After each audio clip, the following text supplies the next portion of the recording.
We'll now quickly introduce Mark's Gospel and also one aspect of its theology. So the authorship of Mark's Gospel, we really have Papias' attribution of this Gospel to John Mark. This is according to Eusebius, who makes this claim. This has really remained the only viable identification of the Gospel's authorship to this date. The audience, probably something like an early Christian literature, maybe anti-Marcionite prologue in Irenaeus and Clement of Alexandria, understood the audience to be Christians living in Rome. So this was based primarily on 1 Peter 5:13, which links John Mark. This is the cousin of Barnabas, the guy who went with Barnabas and Paul on the first missionary journey before he ended up leaving them. This John Mark and Peter, it links them in Rome. There are some Latinisms that also probably point to the direction of someone who is connected to Rome or some place that would highly be influenced with Latinism, which could be a lot of major cities in the Roman world, Roman Empire. It is a Roman soldier who is the first person to acknowledge Jesus' true identity as Jesus dies on the cross. It's interesting. And Galilee has also been suggested, but this is unlikely since the author has to translate Aramaic words and names. There is a strong emphasis in Mark that one is a disciple of Jesus as they suffer persecution.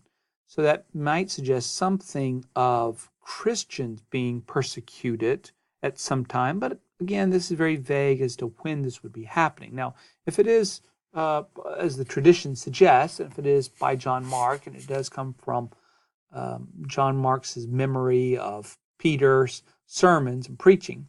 Well, Peter was, executed under Nero, as was Paul, and so something of that persecution, suffering, may be in the mind of John Mark when he thinks about Christians being disciples, true disciples of Jesus, suffering persecution. The final date for the composition, for several reasons, it's most likely reached its final composition before AD 70.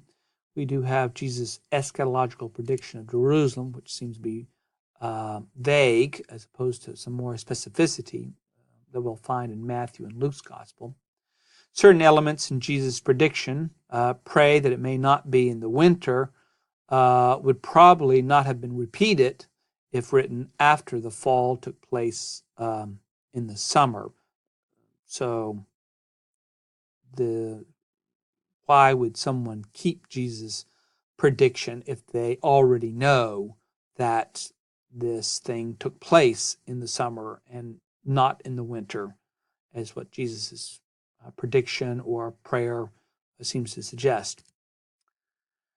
So you may want to look at the structure. De Silva also has this structure, so get familiar with the basic structure. So we primarily have from chapter 1 through chapter 8, much of chapter 8, an awareness of Jesus' anointing and the initial attraction to him.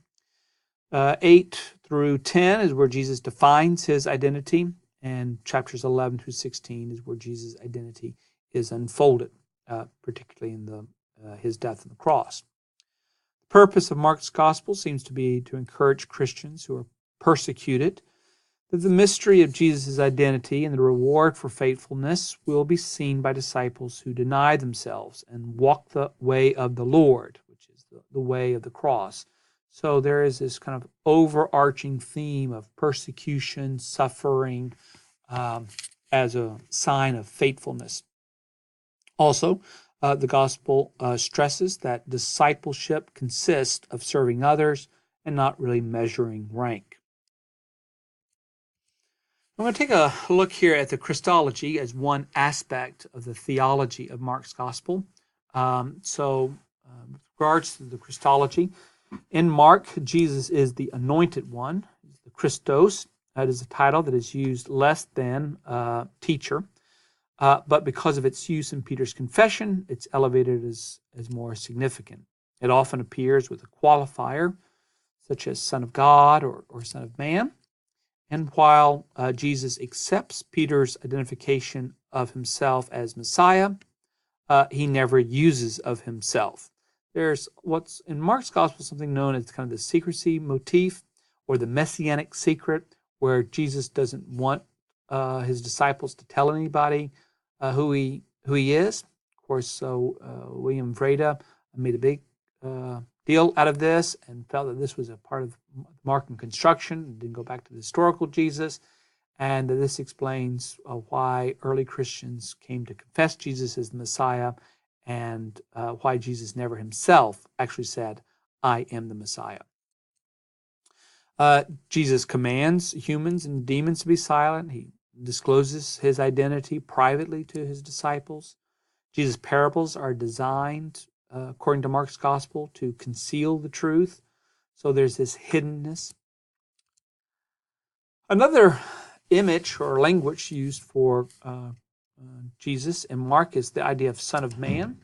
It appears exclusively on the lips of Jesus as a self-designation, and it's used in association with the theme of suffering and death, though the Son of Man will come at the end with glory and power. So seeing Jesus as Son of Man, which can be an apocalyptic figure of vindication and vengeance, someone of power. In Mark's gospel, this Son of Man, Jesus as Son of Man, first comes and suffers and is humiliated.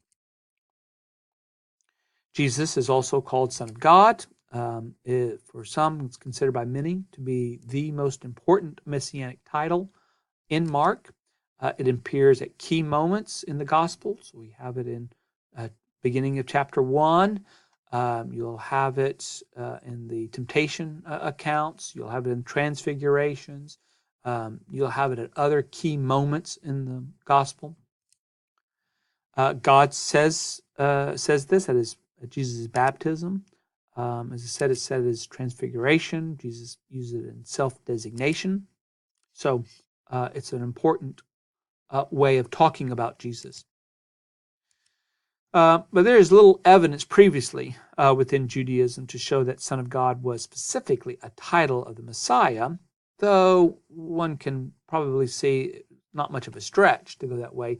If Messiah is king, very oftentimes in Eastern contexts, kings are associated with God, and the phrase Son of God can be someone who is a representative of God in some way.